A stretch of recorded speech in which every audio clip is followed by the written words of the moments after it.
ਵਾਹਿਗੁਰੂ ਜੀ ਕਾ ਖਾਲਸਾ ਵਾਹਿਗੁਰੂ ਜੀ ਕੀ ਫਤਿਹ। ਸਾਖੀ ਬਲਵੰਡ ਜੀ ਤੇ ਸੱਤਾ ਜੀ। ਬਲਵੰਡ ਤੇ ਸੱਤਾ ਦੋਵੇਂ ਸਕੇ ਭਰਾ ਸਨ। ਜਾਤ ਦੇ ਮਰਾਸੀ ਤੇ ਸ੍ਰੀ ਗੁਰੂ ਅਰਜਨ ਦੇਵ ਜੀ ਦੇ ਵੇਲੇ ਉਹਨਾਂ ਦੀ ਹਜ਼ੂਰੀ ਵਿੱਚ ਕੀਰਤਨ ਕਰਿਆ ਕਰਦੇ ਸਨ। ਰਾਗਾਂ ਦੇ ਜਾਣੂ ਹੋਣ ਕਰਕੇ ਚੰਗੇ ਰਬਾਬੀ ਬਣ ਗਏ ਸਨ। ਉਹਨਾਂ ਦੀ ਕੀਰਤੀ ਚੰਗੀ ਸੀ ਤੇ ਗੁਰੂ ਘਰ ਵਿੱਚ ਚੰਗਾ ਮਾਣ ਪ੍ਰਾਪਤ ਸੀ। ਸੱਤਾ ਦੀ ਲੜਕੀ ਜਵਾਨ ਹੋਈ ਤੇ ਉਸ ਦਾ ਵਿਆਹ ਰਚਿਆ। ਗੁਰੂ ਦੇ ਰਬਾਬੀ ਹੋਣ ਕਰਕੇ ਉਹਨਾਂ ਨੇ ਸਲਾਹ ਕੀਤੀ ਕਿ ਬੜੀ ਧੂਮ-ਧਾਮ ਨਾਲ ਸ਼ਾਦੀ ਕਰਨਗੇ, ਪਰ ਉਹਨਾਂ ਦੇ ਕੋਲ ਮਾਇਆ ਇਤਨੀ ਨਹੀਂ ਸੀ ਜੋ ਚੰਗਾ ਦਾਜ ਦੇ ਸਕਣ ਤੇ ਆਏ ਪ੍ਰਾਹੁਣਿਆਂ ਨੂੰ ਚੰਗੀਆਂ ਰੋਟੀਆਂ ਦੇਣ। ਸੱਤਾ ਨੇ ਆਪਣੇ ਭਰਾ ਬਲਵੰਡ ਨਾਲ ਸਲਾਹ ਕਰਕੇ ਮਨ ਵਿੱਚ ਇਹ ਧਾਰਨਾ ਧਾਰੀ ਕਿ ਉਹ ਸਤਿਗੁਰੂ ਅੱਗੇ ਪ੍ਰਾਰਥਨਾ ਕਰਨ ਕਿ ਸਤਿਗੁਰੂ ਜੀ ਇੱਕ ਦਿਨ ਦਾ ਚੜ੍ਹਾਵਾ ਉਹਨਾਂ ਨੂੰ ਦੇ ਦੇਣ। ਉਹ ਚੜ੍ਹਾਵਾ ਕਿਉਂਕਿ ਬਹੁਤਾ ਹੋਵੇਗਾ ਤੇ ਉਹਨਾਂ ਦੇ ਸਾਰੇ ਕਾਰਜ ਨੇਪਰੇ ਚੜ੍ਹ ਜਾਣਗੇ। ਦੋਵੇਂ ਭਰਾ ਸਤਿਗੁਰੂ ਜੀ ਦੇ ਪਾਸ ਗਏ ਅਤੇ ਬੇਨਤੀ ਕੀਤੀ, ਮਹਾਰਾਜ, ਅਸੀਂ ਕੰਨਿਆ ਦੀ ਸ਼ਾਦੀ ਕਰਨੀ ਹੈ ਤੇ ਸ਼ਾਦੀ ਦੇ ਖਰਚ ਪੂਰੇ ਕਰਨ ਲਈ ਆਪ ਕਿਰਪਾ ਕਰਕੇ ਅੱਜ ਦਾ ਚੜ੍ਹਾਵਾ ਸਾਨੂੰ ਬਖਸ਼ੋ।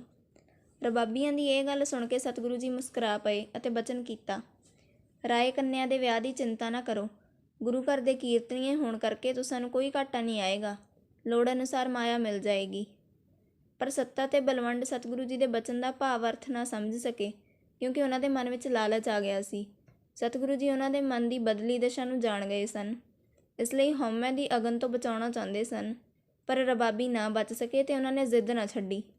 ਅੰਤ ਸਤਿਗੁਰੂ ਜੀ ਨੇ ਬਚਨ ਕਰ ਦਿੱਤਾ, ਚੰਗਾ, ਜੋ ਚੜ੍ਹਾਵਾ ਕੱਲ੍ਹ ਚੜ੍ਹੇ ਤੁਸਾਂ ਲੈ ਜਾਣਾ ਤੇ ਉਤਨੇ ਵਿੱਚ ਕੰਨਿਆ ਦਾ ਵਿਆਹ ਕਰ ਲੈਣਾ। ਅੰਮ੍ਰਿਤ ਵੇਲੇ ਸੱਤਾ ਤੇ ਬਲਵੰਡ ਨੇ ਕੀਰਤਨ ਕਰਨਾ ਸ਼ੁਰੂ ਕੀਤਾ, ਪਰ ਉਹਨਾਂ ਦੀ ਬਿਰਤੀ ਕੀਰਤਨ ਵੱਲੋਂ ਉਖੜ ਕੇ ਚੜ੍ਹਾਵੇ ਵੱਲ ਲੱਗ ਗਈ। ਜਿਹੜਾ ਵੀ ਸਿੱਖ ਜਾਂ ਗੁਰੂ ਘਰ ਦਾ ਸ਼ਰਧਾਲੂ ਆਣ ਕੇ ਮੱਥਾ ਟੇਕਦਾ ਤਾਂ ਦੋਵੇਂ ਭਰਾਵਾਂ ਦੀ ਨਿਗਾਹ ਉਸਦੇ ਚੜ੍ਹਾਵੇ ਵੱਲ ਜਾਂਦੀ। ਇਸ ਤਰ੍ਹਾਂ ਕੀਰਤਨ ਵਿੱਚ ਰਸ ਨਾ ਰਿਹਾ। ਤਾਲ ਦੀ ਇਕਸੁਰਤਾ ਟੁੱਟ ਗਈ ਅਤੇ ਲੈਅ ਕੰਬਣ ਲੱਗੀ। ਗੁਰਬਾਣੀ ਵਿੱਚ ਵੀ ਕਈ ਭੁੱਲਾਂ ਹੋਣ ਲੱਗੀਆਂ। ਬੇਰਸੀ ਛਾ ਗਈ। ਉਹਨਾਂ ਦੇ ਕੀਰਤਨ ਦੀ ਬੇਰਸੀ ਅਤੇ ਸੰਗਤ ਦੇ ਘੱਟ ਆਉਣ ਕਰਕੇ ਕੁਦਰਤ ਵੱਲੋਂ ਐਸਾ ਸਬੱਬ ਬਣਿਆ ਕਿ 100 ਰੁਪਏ ਤੋਂ ਵੱਧ ਚੜ੍ਹਾਵਾ ਨਾ ਚੜ੍ਹਿਆ। ਘੱਟ ਚੜ੍ਹਾਵਾ ਦੇਖ ਕੇ ਦੋਵਾਂ ਭਰਾਵਾਂ ਦੇ ਸਿਰ ਵਿੱਚ ਪਾਣੀ ਜਿਹਾ ਪੈ ਗਿਆ। ਉਹ ਕੁਝ ਗੁੱਸੇ ਤੇ ਹੈਰਾਨੀ ਨਾਲ ਬੋਲੇ, ਮਹਾਰਾਜ, ਚੜ੍ਹਾਵਾ ਬਹੁਤ ਘੱਟ ਚੜ੍ਹਿਆ ਹੈ, ਇਸ ਲਈ ਸਾਡੀ ਹੋਰ ਸਹਾਇਤਾ ਕਰੋ। ਇੰਨੇ ਨਾਲ ਵਿਆਹ ਨਹੀਂ ਹੋ ਸਕਦਾ। ਇਹ ਸੁਣ ਕੇ ਪੰਚਮ ਪਾਤਸ਼ਾਹ ਮੁਸਕਰਾ ਪਏ ਤੇ ਬਚਨ ਕੀਤਾ, ਭਾਈ, ਤੁਸਾਂ ਨੇ ਚੜ੍ਹਤ ਦਾ ਫੈਸਲਾ ਕੀਤਾ ਸੀ, ਸੋ ਚੜ੍ਹਤ ਤੁਸੀਂ ਲੈ ਜਾਓ। ਕੰਨਿਆ ਦੇ ਭਾਗ ਵਿੱਚ ਜੋ ਕੁਝ ਹੋਵੇਗਾ ਸੋ ਉਸ ਨੂੰ ਮਿਲ ਜਾਵੇਗਾ। ਕੰਨਿਆ ਦੀ ਚਿੰਤਾ ਨਾ ਕਰੋ, ਪਰ ਆਪਣਾ ਬਚਨ ਪਾ ਲਓ। ਉਸ ਵੇਲੇ ਦੋਵਾਂ ਭਰਾਵਾਂ ਦੀ ਮੱਤ ਜਿਹੀ ਮਾਰੀ ਗਈ ਤੇ ਉਹਨਾਂ ਨੂੰ ਕਿਸੇ ਗੱਲ ਦੀ ਸਮਝ ਨਾ ਲੱਗੇ। ਮਨ ਵਿੱਚ ਹੰਕਾਰ ਸੀ ਕਿ ਉਹ ਕੀਰਤਨੀਏ ਹਨ, ਜੇ ਕੀਰਤਨ ਨਾ ਕਰਨਗੇ ਤਾਂ ਗੁਰੂ ਦਾ ਦਰਬਾਰ ਕਿਵੇਂ ਲੱਗੇਗਾ। ਸਤਿਗੁਰੂ ਮਹਾਰਾਜ ਜੀ ਦੀ ਸ਼ਕਤੀ ਦਾ ਅਨੁਭਵ ਹੀ ਭੁੱਲ ਗਿਆ ਤੇ ਹੰਕਾਰ ਕਰਕੇ ਘਰ ਬੈਠਣ ਦਾ ਫੈਸਲਾ ਕਰ ਲਿਆ। ਅਗਲੀ ਸਵੇਰ ਆਸਾ ਦੀ ਵਾਰ ਦਾ ਕੀਰਤਨ ਹੋਣਾ ਸੀ, ਪਰ ਦੋਵੇਂ ਰਬਾਬੀ ਹਾਜ਼ਰ ਨਾ ਹੋਏ ਤੇ ਘਰੇ ਹੀ ਮੰਜਿਆਂ ਉੱਤੇ ਲੇਟੇ ਰਹੇ। ਦਰਬਾਰ ਵਿੱਚ ਸੰਗਤ ਉਡੀਕ ਕਰਨ ਲੱਗੀ। ਸਤਿਗੁਰੂ ਜੀ ਵੀ ਆਪਣੇ ਸਮੇਂ ਅਨੁਸਾਰ ਦਰਬਾਰ ਵਿੱਚ ਹਾਜ਼ਰ ਹੋਏ ਤੇ ਤਖਤ ਉੱਤੇ ਬਿਰਾਜੇ ਤੇ ਰਬਾਬੀਆਂ ਨੂੰ ਦਰਬਾਰ ਵਿੱਚ ਹਾਜ਼ਰ ਹੋਇਆ ਨਾ ਦੇਖ ਕੇ ਇੱਕ ਸਿੱਖ ਨੂੰ ਕਿਹਾ ਕਿ ਉਹ ਉਹਨਾਂ ਨੂੰ ਸੱਦ ਕੇ ਲਿਆਵੇ। ਸ਼ਰਧਾਲੂ ਸਿੱਖ ਨੱਠਾ ਗਿਆ ਅਤੇ ਦੋਹਾਂ ਭਰਾਵਾਂ ਨੂੰ ਉਸਨੇ ਜਾ ਕੇ ਆਖਿਆ, ਸ਼੍ਰੀਮਾਨ ਜੀ, ਸੱਚੇ ਪਾਤਸ਼ਾਹ ਆਪ ਨੂੰ ਯਾਦ ਕਰਦੇ ਹਨ, ਆਪ ਚੱਲ ਕੇ ਕੀਰਤਨ ਕਰੋ। ਇਹ ਸੁਣ ਕੇ ਸੱਤੇ ਦੇ ਸੱਤੀਂ ਕੱਪੜੀ ਅੱਗ ਲੱਗ ਗਈ ਤੇ ਪਾਗਲਾਂ ਵਾਂਗ ਗੁੱਸੇ ਨਾਲ ਬੋਲਿਆ, ਅਸੀਂ ਕੋਈ ਕੀਰਤਨ ਕਰਨ ਨਹੀਂ ਜਾਣਾ। ਜੇ ਅਸਾਂ ਚੜ੍ਹਤ ਲਈ ਆਖਿਆ ਤਾਂ ਮਸੰਦਾਂ ਰਾਹੀਂ ਚੜ੍ਹਤ ਰੋਕ ਦਿੱਤੀ। ਸਾਡੇ ਨਾਲ ਵਿਤਕਰਾ ਕੀਤਾ ਹੈ। ਇਸ ਵਾਸਤੇ ਅੱਗੇ ਤੋਂ ਕੀਰਤਨ ਨਹੀਂ ਕਰਾਂਗੇ। ਕਿਸੇ ਹੋਰ ਸੋਢੀ ਜਾਂ ਬੇਦੀ ਅੱਗੇ ਕੀਰਤਨ ਕਰਕੇ ਉਸ ਨੂੰ ਗੁਰੂ ਬਣਾ ਸਕਦੇ ਹਾਂ। ਗੁਰੂ ਬਣਾਉਣਾ ਜਾਂ ਨਾ ਬਣਾਉਣਾ ਸਾਡੇ ਹੱਥ ਵੱਸ ਹੈ। ਇਹ ਜਵਾਬ ਸੁਣ ਕੇ ਸਿੱਖ ਮੁੜ ਆਇਆ ਤੇ ਉਸਨੇ ਸਾਰੀਆਂ ਗੱਲਾਂ ਸਤਿਗੁਰੂ ਮਹਾਰਾਜ ਅੱਗੇ ਪ੍ਰਗਟ ਕਰ ਦਿੱਤੀਆਂ। ਦਇਆ ਦੇ ਸਾਗਰ ਸੱਚੇ ਪਾਤਸ਼ਾਹ ਨਾਰਾਜ਼ ਨਾ ਹੋਏ, ਸਗੋਂ ਭਾਈ ਗੁਰਦਾਸ ਜੀ ਨੂੰ ਇਹ ਆਖ ਕੇ ਭੇਜਿਆ ਕਿ ਉਹ ਰਬਾਬੀਆਂ ਨੂੰ ਸਤਿਕਾਰ ਨਾਲ ਦਰਬਾਰ ਵਿੱਚ ਲੈ ਆਉਣ। ਉਹਨਾਂ ਦੀ ਕੰਨਿਆ ਦੀ ਸ਼ਾਦੀ ਉਸੇ ਤਰ੍ਹਾਂ ਧੂਮ-ਧਾਮ ਨਾਲ ਹੋ ਜਾਏਗੀ ਜੈਸੀ ਖਿਆਲ ਕਰਦੇ ਹਨ। ਭਾਈ ਗੁਰਦਾਸ ਜੀ ਸੱਤਾ ਅਤੇ ਬਲਵੰਡ ਦੇ ਘਰ ਅੱਪੜੇ। ਬੜੀ ਨਿਮਰਤਾ ਨਾਲ ਦੋਹਾਂ ਨੂੰ ਸਮਝਾਉਣ ਦਾ ਯਤਨ ਕੀਤਾ, ਪਰ ਰਬਾਬੀਆਂ ਦਾ ਗੁੱਸਾ ਮੱਠਾ ਨਾ ਹੋਇਆ। ਭਾਈ ਬਲਵੰਡ ਨੇ ਬੜੇ ਗੁੱਸੇ ਤੇ ਮੂਰਖਤਾ ਨਾਲ ਇਹ ਜਵਾਬ ਦਿੱਤਾ, ਜਾਓ, ਆਪ ਕੀਰਤਨ ਕਰ ਲਵੋ। ਗੁਰੂ ਜੇ ਇਤਨੀ ਸ਼ਕਤੀ ਰੱਖਦਾ ਹੈ ਤਾਂ ਉਹ ਆਪ ਕੀਰਤਨ ਕਰੇ। ਅਸੀਂ ਅੱਗੇ ਨੂੰ ਗੁਰੂ ਦਰਬਾਰ ਵਿੱਚ ਕੀਰਤਨ ਨਹੀਂ ਕਰਾਂਗੇ। ਭਾਈ ਗੁਰਦਾਸ ਜੀ ਨੇ ਫਿਰ ਵੀ ਗੁੱਸਾ ਨਹੀਂ ਕੀਤਾ ਤੇ ਸਗੋਂ ਬਲਵੰਡ ਤੇ ਸੱਤਾ ਨੂੰ ਸਮਝਾ ਕੇ ਉਹਨਾਂ ਦੇ ਮਨ ਨੂੰ ਸ਼ਾਂਤ ਕਰਨ ਦਾ ਬਹੁਤ ਯਤਨ ਕੀਤਾ, ਪਰ ਉਹਨਾਂ ਦਾ ਮਨ ਸ਼ਾਂਤ ਨਾ ਹੋਇਆ। ਦੋਵੇਂ ਭਰਾ ਹੱਠ ਕਰਕੇ ਬੈਠੇ ਰਹੇ ਤੇ ਦਰਬਾਰ ਵਿੱਚ ਹਾਜ਼ਰ ਨਾ ਹੋਏ। ਸ੍ਰੀ ਗੁਰੂ ਅਰਜਨ ਦੇਵ ਜੀ ਮਹਾਰਾਜ ਆਪ ਸਿੰਘਾਸਨ ਤੋਂ ਉੱਠੇ ਤੇ ਰਬਾਬੀਆਂ ਦੇ ਘਰ ਪੁੱਜੇ। ਸੰਗਤ ਵੀ ਨਾਲ ਜਾਣਾ ਚਾਹੁੰਦੀ ਸੀ, ਪਰ ਸਤਿਗੁਰੂ ਜੀ ਨੇ ਭਾਈ ਗੁਰਦਾਸ ਜੀ ਤੋਂ ਬਿਨਾਂ ਕਿਸੇ ਹੋਰ ਨੂੰ ਨਾਲ ਨਾ ਲਿਆ ਤੇ ਦੀਨ ਦੁਨੀਆ ਦੇ ਵਾਲੀ ਸੱਤਾ ਤੇ ਬਲਵੰਡ ਦੇ ਘਰ ਪੁੱਜੇ ਤੇ ਸਬੱਬ ਨਾਲ ਬੂਹਾ ਖੁੱਲ੍ਹਾ ਸੀ। ਸਾਹਿਬ ਵਿਹੜੇ ਵਿੱਚ ਲੰਘ ਗਏ। ਅੱਗੇ ਦੋਵੇਂ ਭਰਾ ਮੰਜੀਆਂ ਉੱਤੇ ਬੈਠੇ ਸਨ।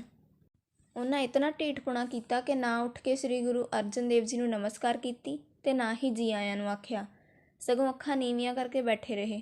ਸਤਿਗੁਰੂ ਜੀ ਨੇ ਬੜੀ ਨਿਮਰਤਾ ਨਾਲ ਬਚਨ ਕੀਤਾ, ਚਲੋ ਭਾਈ, ਗੁਰੂ ਘਰ ਵਿੱਚ ਕੀਰਤਨ ਕਰੋ ਤੇ ਸਤਿਗੁਰੂ ਨਾਨਕ ਦੇਵ ਜੀ ਦੀਆਂ ਖੁਸ਼ੀਆਂ ਪ੍ਰਾਪਤ ਕਰੋ।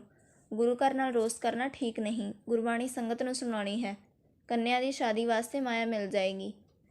ਰਾਏ ਬਲਵੰਡ ਬੜਾ ਗੁੱਸੇ ਵਾਲਾ ਸਾਬਤ ਹੋਇਆ। ਉਸਨੇ ਅੱਗੋਂ ਹੰਕਾਰ ਨਾਲ ਆਖਿਆ, ਅਸਾਂ ਨਹੀਂ ਜਾਣਾ। ਅਸਾਂ ਨੇ ਆਪ ਨੂੰ ਗੁਰੂ ਬਣਾਉਣ ਦਾ ਯਤਨ ਕੀਤਾ, ਪਰ ਤੁਸਾਂ ਨੇ ਧੋਖਾ ਕਰਕੇ ਭੇਟਾ ਨਾ ਚੜ੍ਹਨ ਦਿੱਤੀ। ਜਿਸ ਕੋਲੋਂ ਚਾਹੋ ਕੀਰਤਨ ਕਰਾ ਲਓ, ਅਸੀਂ ਹੋਰ ਕਿਸੇ ਸੋਢੀ ਕੋਲ ਚਲੇ ਜਾਵਾਂਗੇ। ਸ੍ਰੀ ਗੁਰੂ ਨਾਨਕ ਦੇਵ ਜੀ ਤੋਂ ਲੱਗ ਕੇ ਗੁਰੂ ਰਾਮਦਾਸ ਜੀ ਤੱਕ ਅਸੀਂ ਹੀ ਗੁਰੂ ਬਣਾਉਂਦੇ ਆਏ ਹਾਂ। ਜੇ ਅਸੀਂ ਕੀਰਤਨ ਨਾ ਕਰਦੇ ਤਾਂ ਕਿਸ ਨੇ ਗੁਰੂ ਮੰਨਣਾ ਸੀ। ਸ੍ਰੀ ਗੁਰੂ ਅਰਜਨ ਦੇਵ ਜੀ ਨੇ ਜਦੋਂ ਐਸੇ ਬੋਲ ਸੁਣੇ ਤੇ ਵੱਡੇ ਸਤਿਗੁਰਾਂ ਦੀ ਨਿੰਦਿਆ ਸੁਣੀ, ਤਦ ਸਹਿ ਨਾ ਸਕੇ ਤੇ ਗੁੱਸੇ ਨਾਲ ਬਚਨ ਕਰ ਦਿੱਤਾ, ਸੱਤਿਆ ਤੇ ਬਲਵੰਡੇ, ਤੁਸੀਂ ਫਿੱਟ ਗਏ ਹੋ। ਇਹ ਫਟੇਵਾਂ ਤੁਸਾਂ ਨੂੰ ਤੰਗ ਕਰੇਗਾ। ਇਵੇਂ ਬਚਨ ਕਰਕੇ ਗੁਰੂ ਜੀ ਆਪਣੇ ਦਰਬਾਰ ਵੱਲ ਆ ਗਏ। ਦਰਬਾਰ ਵਿੱਚ ਆ ਕੇ ਸਤਿਗੁਰੂ ਜੀ ਨੇ ਆਪਣੀ ਆਤਮਿਕ ਸ਼ਕਤੀ ਦਾ ਇੱਕ ਮਹਾਨ ਚਮਤਕਾਰ ਦਿਖਾਇਆ। ਉਹ ਚਮਤਕਾਰ ਇਹ ਸੀ ਕਿ ਉਹਨਾਂ ਨੇ ਹੁਕਮ ਕਰ ਦਿੱਤਾ, ਅੱਜ ਤੋਂ ਗੁਰੂ ਘਰ ਦੇ ਸਿੱਖ ਆਪ ਕੀਰਤਨ ਕਰਿਆ ਕਰਨਗੇ, ਸਾਜ਼ ਵਜਾਉਣਗੇ ਤੇ ਐਸੇ ਹੰਕਾਰੀ ਮਰਾਸੀਆਂ ਦੀ ਲੋੜ ਨਹੀਂ ਰਹੇਗੀ। ਇਹ ਬਚਨ ਕਰਕੇ ਸਤਿਗੁਰੂ ਜੀ ਨੇ ਦੋ ਸਿੱਖਾਂ ਵੱਲ ਇਸ਼ਾਰਾ ਕੀਤਾ ਕਿ ਉਹ ਸਾਜ਼ ਫੜ ਕੇ ਕੀਰਤਨ ਕਰਨ। ਸਿੱਖਾਂ ਨੇ ਸਾਜ਼ ਸੰਭਾਲ ਰਾਗ ਗਾਇਆ। ਐਸਾ ਚਮਤਕਾਰ ਹੋਇਆ ਕਿ ਗੰਧਰਵ ਰਾਗੀਆਂ ਵਾਂਗ ਕੀਰਤਨ ਦਾ ਰਸ ਵੱਜ ਗਿਆ ਤੇ ਸੱਚ ਹੀ ਰਬਾਬੀਆਂ ਦੀ ਲੋੜ ਨਾ ਰਹੀ। ਸਤਿਗੁਰੂ ਜੀ ਦੇ ਵਾਪਸ ਆਉਣ ਪਿੱਛੋਂ ਸੱਤਾ ਤੇ ਬਲਵੰਡ ਨੂੰ ਸੱਚ ਹੀ ਕੋੜ ਹੋ ਗਿਆ। ਉਹ ਜਿੱਧਰ ਨੂੰ ਲੰਘਦੇ ਲੋਕ ਉਹਨਾਂ ਦੇ ਦਰਸ਼ਨ ਨਾ ਕਰਦੇ ਤੇ ਅੱਗੋਂ ਬੂਹੇ ਮਾਰ ਲੈਂਦੇ, ਕਿਉਂਕਿ ਉਹ ਸਤਿਗੁਰਾਂ ਜੀ ਦੇ ਫਟਕਾਰੇ ਹੋਏ ਸਨ। ਹੌਲੀ ਹੌਲੀ ਰੋਗ ਵੱਧ ਗਿਆ। ਜੋੜੀ ਹੋਈ ਮਾਇਆ ਖਰਚ ਹੋ ਗਈ ਤੇ ਗੁਰੂ ਨਿੰਦਕਾਂ ਨੂੰ ਕਿਸੇ ਸੋਢੀ ਜਾਂ ਬੇਦੀ ਨੇ ਮੂੰਹ ਨਾ ਲਾਇਆ।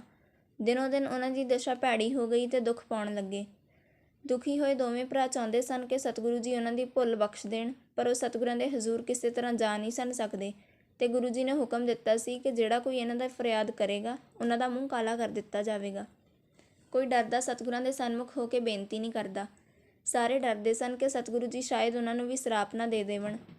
ਦੋਵੇਂ ਭਰਾ ਆਪਣੇ ਕੋਠਿਆਂ 'ਤੇ ਖਲੋ ਕੇ ਆਪਣੇ ਮੂੰਹਾਂ 'ਤੇ ਆਪ ਚਪੇੜਾਂ ਮਾਰਦੇ ਸਨ ਤੇ ਕੀਤੀ ਭੁੱਲ ਉੱਤੇ ਰੋ ਰੋ ਕੇ ਪਛਤਾਵਾ ਕਰਦੇ ਸਨ। ਉਹ ਕੂਕ ਕੇ ਆਖਦੇ, ਕੋਈ ਸਾਡੀ ਬੌੜੀ ਸੁਣੇ, ਗੁਰੂ ਜੀ ਪਾਸ ਲੈ ਚੱਲੇ, ਅਸੀਂ ਪਾਪੀ ਤੇ ਮਹਾਕੋੜੀ ਹਾਂ, ਸਾਡੀ ਫਰਿਆਦ ਸੁਣੀ ਜਾਏ। ਪਰ ਕੋਈ ਹਾਂ ਨਾ ਕਰਦਾ ਜੋ ਉਹਨਾਂ ਦੀ ਫਰਿਆਦ ਸੁਣਦਾ। ਰਾਏ ਬਲਵੰਡ ਨੂੰ ਚੇਤਾ ਆਇਆ ਕਿ ਲਾਹੌਰ ਵਿੱਚ ਭਾਈ ਲੱਦਾ ਪਰਉਪਕਾਰੀ ਹੈ। ਦੁੱਖ ਉਠਾਉਂਦੇ ਹੋਏ ਪੈਦਲ ਤੁਰ ਕੇ ਦੋਵੇਂ ਭਰਾ ਲਾਹੌਰ ਪਹੁੰਚੇ। ਭਾਈ ਲੱਦਾ ਜੀ ਪਾਸ ਜਾ ਕੇ ਉਹਨਾਂ ਨੂੰ ਇਉਂ ਵਿਰਲਾਪ ਕਰਕੇ ਆਖਿਆ, ਭਾਈ ਲੱਦਾ ਜੀ, ਆਪ ਪਰਉਪਕਾਰੀ ਮਹਾਂਪੁਰਖ ਹੋ। ਇਹ ਤਾਂ ਤੁਸੀਂ ਸੁਣ ਹੀ ਲਿਆ ਹੈ ਕਿ ਅਸਾਂ ਸਤਿਗੁਰੂ ਪੰਚਮ ਪਾਤਸ਼ਾਹ ਜੀ ਦੇ ਹਜ਼ੂਰ ਨਿੰਦਾ ਦੇ ਬਚਨ ਬੋਲੇ। ਹੰਕਾਰ ਤੇ ਲਾਲਚ ਨੇ ਮੱਤ ਮਾਰ ਦਿੱਤੀ ਸੀ। ਅਸੀਂ ਅੰਨੇ ਤੇ ਬੋਲੇ ਹੋ ਗਏ ਸਾਂ। ਸਤਿਗੁਰਾਂ ਦੇ ਬਚਨ ਅਨੁਸਾਰ ਸਾਨੂੰ ਕੋੜ ਹੋ ਗਿਆ ਹੈ। ਅਸੀਂ ਬਹੁਤ ਦੁਖੀ ਹਾਂ। ਕਿਰਪਾ ਕਰੋ ਤੇ ਸਤਿਗੁਰਾਂ ਪਾਸੋਂ ਭੁੱਲ ਬਖਸ਼ਾ ਦਿਓ। ਇਉਂ ਤਰਲੇ ਕਰਦੇ ਹੋਏ ਉਹ ਰੋਈ ਤੇ ਪਿੱਟੀ ਗਏ ਤਾਂ ਭਾਈ ਲੱਦਾ ਪਰਉਪਕਾਰੀ ਦੇ ਮਨ ਵਿੱਚ ਦਇਆ ਆ ਗਈ। ਉਹਨਾਂ ਨੇ ਬਚਨ ਕੀਤਾ, ਹੁਣ ਤੁਸੀਂ ਜਾਓ, ਮੈਂ ਕੱਲ੍ਹ ਸਤਿਗੁਰਾਂ ਦੇ ਦਰਬਾਰ ਵਿੱਚ ਆਪ ਹਾਜ਼ਰ ਹੋਵਾਂਗਾ ਤੇ ਤੁਸਾਂ ਬਦਲੇ ਖਿਮਾ ਦਾ ਦਾਨ ਮੰਗਾਂਗਾ। ਆਸ ਹੈ ਕਿ ਸਤਿਗੁਰੂ ਜੀ ਮੇਰ ਦੇ ਘਰ ਵਿੱਚ ਆਉਣਗੇ। ਸੱਤਾ ਤੇ ਬਲਵੰਡ ਭਾਈ ਲੱਦਾ ਜੀ ਪਾਸੋਂ ਕੁਝ ਆਸ ਦੇ ਬਚਨ ਸੁਣ ਕੇ ਉਸ ਦਾ ਜਸ ਕਰਦੇ ਹੋਏ ਆਪਣੇ ਘਰ ਨੂੰ ਮੁੜ ਆਏ। ਭਾਈ ਲੱਦਾ ਜੀ ਲਾਹੌਰ ਦੇ ਵਿੱਚ ਸਤਿਗੁਰੂ ਜੀ ਦੇ ਸ਼ਰਧਾਲੂ ਸਿੱਖ ਸਨ। ਆਪ ਬੜੇ ਪਰਉਪਕਾਰੀ, ਦਇਆ ਧਰਮ ਵਾਲੇ ਅਤੇ ਨਾਮ ਦੇ ਰਸੀਏ ਸਨ, ਜਿਸ ਕਰਕੇ ਹਰ ਕੋਈ ਦੁਖੀਆ ਉਹਨਾਂ ਦੇ ਕੋਲ ਜਾਂਦਾ ਤੇ ਬੇਨਤੀ ਕਰਦਾ ਸੀ। ਉਹਨਾਂ ਨੂੰ ਜਦੋਂ ਪਤਾ ਲੱਗਾ ਕਿ ਸੱਤਾ ਤੇ ਬਲਵੰਡ ਦੀ ਸਿਫਾਰਿਸ਼ ਜੋ ਕਰੇਗਾ ਉਸ ਨੂੰ ਬਦਨਾਮ ਹੋਣਾ ਪਵੇਗਾ, ਉਸ ਦੀ ਭੰਡੀ ਹੋਵੇਗੀ, ਕਿਉਂਕਿ ਸਤਿਗੁਰੂ ਜੀ ਦਾ ਹੁਕਮ ਹੈ, ਜੋ ਕੋਈ ਸੱਤੇ ਤੇ ਬਲਵੰਡ ਦੀ ਸਿਫਾਰਿਸ਼ ਕਰੇਗਾ ਉਸ ਦਾ ਮੂੰਹ ਕਾਲਾ ਕਰਕੇ ਖੋਤੇ 'ਤੇ ਚੜ੍ਹਾ ਕੇ ਫੇਰਿਆ ਜਾਵੇਗਾ। ਪਰਉਪਕਾਰੀ ਭਾਈ ਲੱਦਾ ਜੀ ਨੇ ਆਪ ਹੀ ਨਸ਼ਰ ਹੋਣ ਦਾ ਵਸੀਲਾ ਬਣਾ ਲਿਆ। ਇੱਕ ਖੋਤਾ ਮੰਗਵਾ ਕੇ ਉਸ ਨੂੰ ਟਾਕੀਆਂ ਦੀ ਲਗਾਮ ਪਾਈ, ਉੱਤੇ ਪਾਟੀ ਹੋਈ ਗੋਦੜੀ ਸੁੱਟ ਕੇ ਉਸ ਉੱਤੇ ਚੜ੍ਹ ਬੈਠੇ, ਆਪਣੇ ਮੂੰਹ ਅਤੇ ਪਿੰਡੇ ਉੱਤੇ ਕਾਲੋਂ ਮਲ ਲਈ ਤੇ ਲੋਕਾਂ ਵਾਸਤੇ ਇੱਕ ਹਾਸੋਹੀਣੇ ਬਣ ਗਏ। ਆਪ ਲਾਹੌਰ ਤੋਂ ਅੰਮ੍ਰਿਤਸਰ ਵੱਲ ਚੱਲ ਪਏ। ਭਾਈ ਲੱਦਾ ਜੀ ਪਰਉਪਕਾਰੀ ਇੱਕ ਮਹਾਨ ਗੁਰਸਿੱਖ ਸਨ ਤੇ ਆਪਣਾ ਨੁਕਸਾਨ ਕਰਕੇ ਵੀ ਅਗਲੇ ਦਾ ਭਲਾ ਕਰਦੇ ਸਨ। ਹੌਲੀ ਹੌਲੀ ਚੱਲਦੇ ਹੋਏ ਉਹ ਅੰਮ੍ਰਿਤਸਰ ਪੁੱਜੇ। ਸਤਿਗੁਰੂ ਜੀ ਨੂੰ ਪਹਿਲਾਂ ਹੀ ਪਤਾ ਲੱਗ ਗਿਆ ਤਾਂ ਸਤਿਗੁਰੂ ਜੀ ਅੱਗੇ ਹੋ ਕੇ ਮਿਲੇ ਤੇ ਹੱਸ ਕੇ ਬਚਨ ਕੀਤਾ, ਭਾਈ ਲੱਦਾ ਜੀ, ਇਹ ਕੀ ਸਾਂਗ ਬਣਾਇਆ ਹੈ?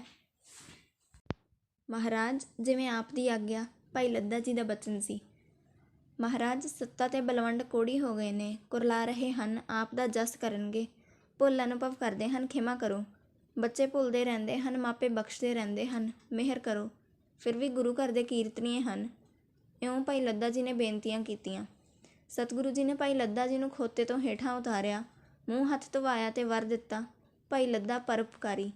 ਇਹ ਵੀ ਬਚਨ ਕਰ ਦਿੱਤਾ, ਚੰਗਾ, ਜਿਵੇਂ ਉਹਨਾਂ ਸਤਿਗੁਰੂ ਮਹਾਰਾਜ ਗੁਰੂ ਨਾਨਕ ਦੇਵ ਜੀ ਤੇ ਬਾਕੀ ਦੇ 5 ਗੁਰੂ ਸਾਹਿਬਾਂ ਦੀ ਨਿੰਦਾ ਕੀਤੀ ਸੀ, ਤਿਵੇਂ ਜਸ ਕਰਨ।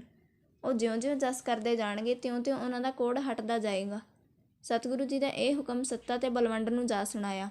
ਉਹਨਾਂ ਨੇ ਗੁਰੂ ਜਸ ਕਰਨਾ ਸ਼ੁਰੂ ਕੀਤਾ। ਗੁਰੂ ਜਸ ਬਾਣੀ ਦੇ ਰੂਪ ਵਿੱਚ ਸ੍ਰੀ ਗੁਰੂ ਗ੍ਰੰਥ ਸਾਹਿਬ ਜੀ ਵਿੱਚ ਦਰਜ ਹੈ।